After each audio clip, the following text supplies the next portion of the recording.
সামগ্ৰিক যিটো ঘটনা যিটো বাংলাদেশত চলি আছে, যিটো ধৰণৰ বাংলাদেশত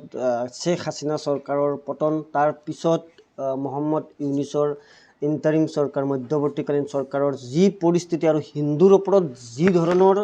তাত অত্যাচাৰ তেওঁলোকে চলাই আছে, তাৰ পৰা তেওঁলোকৰ কি লাভ হ'ব সেইটো নাজানো, কিন্তু তেওঁলোকৰ যে দেশখন যে শেষ হ'বলৈ গৈ আছে সেইটো দূৰক। এখন ৰাষ্ট্ৰ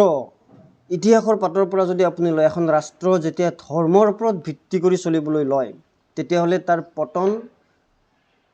নিশ্চিত। কাৰণ ধৰ্মৰ নামত যেতিয়া এখন চৰকাৰ চলিবলৈ লয়, এখন ৰাষ্ট্ৰ চলিবলৈ লয়, তেতিয়া তাত নতুনত্ব বুলি কোনো ধৰণৰ কথা নাথাকে, তাত ডেভেলপ বুলি কোনো কথা নাথাকে, তাত পৰিৱৰ্তন বুলি কোনো কথা নাথাকে, কেৱল ধৰ্মই সৰ্বস্ব। কাৰণ আজিৰ যি প্ৰজন্ম, আজিৰ যি দেশ বা আজিৰ যি সমাজ, তাত ধৰ্মতকৈ উন্নতি, উন্নয়ন এইবিলাকহে প্ৰাধান্য লাভ কৰে। বাংলাদেশত এতিয়া শিশুৰ ওপৰত মাদ্ৰাছাবিলাকত মৌলবাদীসকলে, কট্টৰবাদীসকলে শিশুৰ ওচৰত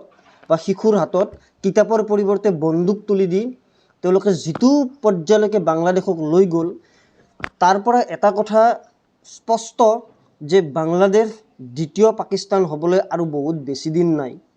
আৰু সেই পৰ্যায়লৈকে বাংলাদেশ আগবাঢ়ি গৈ আছে। ইয়াৰ পৰা ভাৰতৰ একো লোকচান নহয়, ভাৰতৰ লোকচান এটা হ'ব, হয়তো তেওঁলোকে বাংলাদেশৰ পৰা আহি সন্ত্ৰাসবাদীৰ জৰিয়তে ভাৰতত বিভিন্ন ধৰণৰ অশান্তি সৃষ্টি কৰিব পাৰিব, বা ভাৰতত এটা ইছলামিক শক্তি এটা মানে এষ্টাব্লিছ কৰাৰ কাৰণে তেওঁলোকে চেষ্টা কৰিব। কিন্তু ভাৰত চৰকাৰৰ সেইখিনি সামৰ্থ্য আছে যে বাংলাদেশৰ দৰে এখন ৰাষ্ট্ৰক মিনিটৰ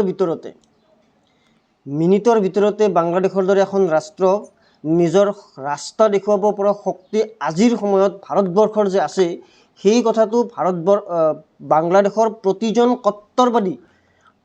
কট্টৰবাদীয়ে জনা উচিত যে ভাৰতবৰ্ষই আজি বাংলাদেশক 1 মিনিটৰ ভিতৰত নিজৰ সত্য ৰাস্তা, নিজৰ পথ দেখুৱাই দিব পৰা সামৰ্থ্য ভাৰতৰ আছে।